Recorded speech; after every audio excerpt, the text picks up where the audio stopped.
Hi friends! 'Ratnam' movie నుంచయితే trailer వచ్చింది. ఇందులో హీరో కింద విశాల్ నటించాడు. ఇంకా ట్రైలర్ అయితే బావుందని చెప్పొచ్చు. ట్రైలర్‌లో మూవీ స్టోరీ అయితే ఏమి రివీల్ చేయలేదు. ట్రైలర్ అయితే బాగా కట్ చేసినారు. స్టోరీ ఏమి రివీల్ చేయకుండా. ఇంకా ట్రైలర్ విషయానికొస్తే ట్రైలర్‌లో అంత గొప్పదేమి లేదు. ట్రైలర్ ఫస్ట్ నుంచి లాస్ట్ వరకు మొత్తం నరుకుడే ఉంది. ఇంక నరుకుడు సీన్ తప్ప ఇంకేమి లేదు. అక్కడక్కడ హీరోయిన్ సీన్స్ కూడా చూపించినారు. ఇంక అంతకన్నా ట్రైలర్‌లో అయితే ఏమి లేదు. ఇంకా ట్రైలర్ బ్యాక్‌గ్రౌండ్ మ్యూజిక్ అయితే బాగున్నదని చెప్పొచ్చు. డీఎస్‌పీ బ్యాక్‌గ్రౌండ్ మ్యూజిక్ బాగా ఇచ్చినాడు. ఇయర్ ఫోన్స్ పెట్టుకొని చూస్తే బాగున్నది.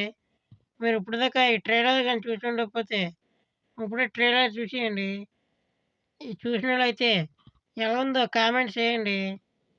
ఇంకా ఈ మూవీ డైరెక్టర్ 'హరి' నుంచి మంచి మూవీస్ ఎక్స్‌పెక్ట్ చేయొచ్చు. మూవీస్ అయితే మంచిగొస్తాయి. మరి మూవీ ఎలా ఉంటదో చూడాలి. మూవీ రిలీజ్ డేట్ అయితే ఏప్రిల్ 26 మూవీ రిలీజ్ అవుతుంది. ఇప్పటిదాకా మీరు ట్రైలర్ చూసి ఉండకపోతే ఇప్పుడే చూసేయండి. చూసినోళ్ళైతే ఎలా ఉందో కామెంట్ చేయండి.